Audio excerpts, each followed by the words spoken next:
Hello, Mavrodians. Welcome to Triple M Talk. I'm your host, Jessica Ndlovu, and in today's special edition, we have a special guider. His name is Thabang Phiri. Thabang, welcome to the show. Thank you for having me. Awesome. I just want to find out, what is your role on Triple M? Just give us a brief introduction, a brief history into who you are and what the gentleman sitting next to me is about. Okay, I'm a 1K plus guider. I also work with offline events. Previously, I was a mentor in the guider school. Excellent. Thabang, what inspired you about the Triple M opportunity that made you enroll into the guider school and end up as a mentor at this stage? Okay, my personal journey is when I heard of Triple M, I had just finished paying up lobola. As we know, it's very expensive in South Africa. Okay. So I needed an opportunity that would bring me back to the financial status which I was at. Okay. And then I heard of Triple M. I got particularly interested by the fact that your money grows at a rate of 30% a month. Yes. And then my guider introduced me to Triple M. Then she showed me the table, how the money grows. She taught me the ideology, motivated me to become a guider myself. And luckily, I was the first person under her structure to become a guider. And then I kept on escalating people's issues from Facebook to Skype. And then I was noted from there, and I was recruited into being in the Triple M Guider School as a mentor. Excellent. I understand that you are based in KZN and you work in Mpumalanga. How is the community faring with regards to the restart and everything else in both provinces, respectfully? Okay, in KZN it varies. It depends on which part of KZN, because most of our participants in KZN are based in Durban, and they are trying by all means to mobilize into being to get into the entire province. And the enrollment of people in KZN, really it's growing, and a lot of people do understand what the ideology is. In Mpumalanga, we are still having a crisis because it's a bit of a smaller province, and the people are scattered in different places. But where we have got offices and the guiders are very much well united, when we have events in the province, everyone tries and avails themselves. And the community is really growing at a very satisfactory rate. Excellent. So after the restart, as we all know, this is an opportunity that allowed us to reflect and understand that in life there are many challenges, be it in a career, in the home front, and all of that. What are the main lessons that you can take out of the restart? The restart was, in what many people can call it, an inconvenience. Because, when we were all looking at our Mavros, we started planning and thinking this is what you would want to do with the Mavros. But at the end of the day, it takes us back to a point of understanding that the community is not about money, but the community is about us assisting each other to change each other's lives. Yes. So it's a period that requires people to reflect back to the ideology and visit your ideology and get to understand what it is. We are having a lot of queries from people complaining about why the PHQ is very slow lately. But if people get to think about it, providing help means you are helping someone who needs help at a particular point in time. So if the order is not coming out, it simply means that no one needs help. So if you preach and say orders need to be quick, then that means you are forcing people to actually say they are needing help when there's actually no need. Because what we have to do, we need to help each other. Do not look at this as an investment scheme. Let's not focus on seeing our money growing, but let us focus on assisting each other to live quite a good life, all of us. So that is the main important thing that we need to revisit and think about when we look at the restart and the ideology. And what do you think is going to help in a restart being successful, more especially on the southern hemisphere, which is the Republic of South Africa? What will help us during this restart? What matters most at this point in time is all of us as participants and guiders coming together and continuing spreading our ideology, all of us speaking in one voice.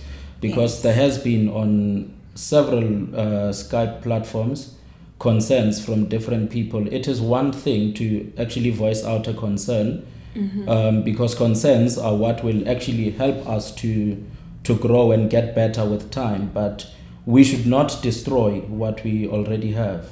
Triple M has come and it has changed the lives of many who were hopeless at a certain point in time. Definitely. It may not have changed all our lives in the same manner, but there are people whose lives were drastically changed by Triple M. So the ideology on its own, it does talk that we need to help each other. And when you help a person, you consider the person's well-being more than you consider yours. So if I think of you, you think of somebody else, it is a chain, it is a circle, then that motion, we will continue to exist for even a long time. Even generations to come after us will definitely benefit from Triple M. So we just need to come together, speak in one voice, and continue.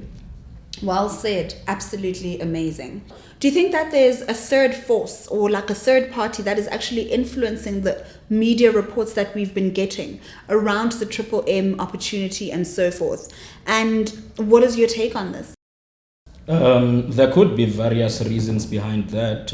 I do not think that is more of a factual thing, but I think it's much more opinionated. Okay. Because remember, we assist each other and we assist each other financially.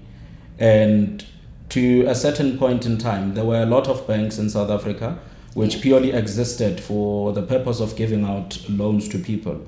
I am one of the people who had a loan with one of the banks, and when I joined Triple M, my Mavros brought me financial freedom and I was able to pay off the loan. So if I was able to pay off that loan, I know for sure there's a lot of other people who would then received such assistance from MMM. So some people's businesses have collapsed because we are getting the freedom that we have actually wanted over such a long period in time. So what I believe is trying to happen, I will not name people, but whoever is out there, they are actually trying to suppress us so that we always live a life that is dependent on handouts instead of always being independent. Now, the power to change all of that lies in the way that we think.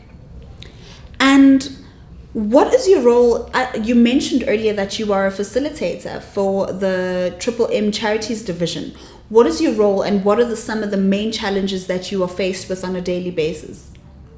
Okay, with the charity events, I am the coordinator, meaning I'm the team leader in that department. So when guiders want to hold events like charities or rallies, whatever, they submit the proposals to us, and then we study the proposals, we approve, we disapprove wherever necessary, and then that's mainly what we do. But like any other division, we get to be faced with quite a few challenges which are very easy to overcome.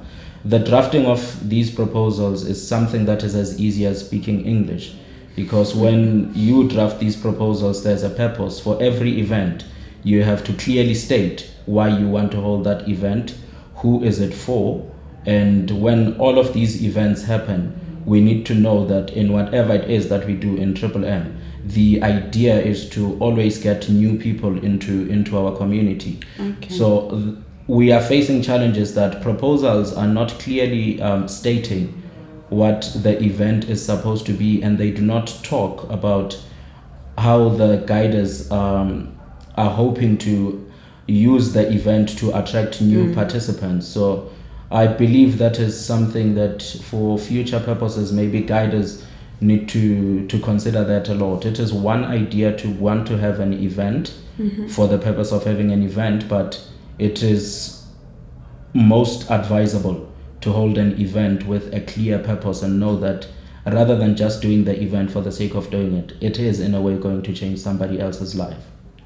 One of the challenges also that we get to face with these events is the budget which gets to be submitted by guiders. In most cases, we receive very, very high amounts that are requested by guiders for these events. And when you deal with money, every cent that is spent needs to be accountable for. So we have stated that we need people to submit quotations so that we can know exactly where and how the money is going to be spent. And after the event is done, a report needs to be submitted. Part of what is in the report needs to be invoices for the money that was spent on the event. Also, there needs to be a list of people who were registered during the event, because earlier I had mentioned that the purpose of all events needs to always be that we need to get new people into the system. We have seen a lot of events happening, budgets approved, the plan was clear, but the advertising of it was done mainly within us as the Triple M community and the structures of those guiders who were actually organizing the events. But it can work even better if we can advertise these events to people who are not in the community, because we have got testimonials and we know how Triple M has changed our lives. So we share those with people and tell them how Triple M can actually assist in changing people's lives. There's a lot of money that can be saved. Firstly, if we look at bringing quotations, because you can never go to an estate agent and decide that I'm buying a house without asking how much is this house. Definitely. So we need to be accountable for each cent it is that we spend, and know that whatever it is that gets to happen in the community, each one of us, we are responsible for the growth and the demise of the community. So honesty needs to be at the forefront of everything. Sometimes when decisions and changes are being implemented in life, they will not be suiting the needs of everyone, but at the end of the day, we must know that it's not for the benefit of certain individuals, but it's for the benefit of the entire community. In mathematics, they also say what is done on the left needs to be done on the right. So regardless of who I am in the community, the same application procedure for funding, it applies to me, and it will be also looked into by my superiors, as I cannot be looking at my own things. So we just need to be honest and be very clear as to why we are doing the events and cut costs wherever possible. And in closing, we all know that Mr. Mavrodi is a leading pioneer in the development and in everything that happens in this community. But more importantly, the people are there. What do you think Mr. Mavrodi's role is in the future alleviation of poverty? I had a very interesting experience yesterday. Okay. I visited an MMM office in Witbank, and there was an old man who was looking at my laptop when I was checking the orders on my PO, and he was asking me what device can he buy so that he can be able to check his own PO. Yes. Mavrodi has taught old people to be techno savvy, and he has taught a lot of us to know that we do not think of more of a hand-to-mouth kind of situation, but always think about the future and know that what will happen tomorrow depends on the decisions that we make today. And none of us is going to live forever. So we are in a way obliged to impart the knowledge that we have to generations that come after us. Mavrodi has not been selfish. He struggled on his own. He was labeled in bad names, but he never gave up, as far as he is in Russia. But the man's thoughts and his actions have come to affect us here. A lot of us can really learn from that man. Poverty is something that we can eradicate within a blink of an eye, only and only if we follow in this man's footsteps and all speak in one voice. Thank you so much for joining us, Tabang. That was extremely insightful, and we will use your words of wisdom going forward. Thank you to all our viewers. Thank you for watching. This has been Triple M Talk with me, your host, Jessica Ndlovu. Remember that together, as the Triple M community, we can change the world.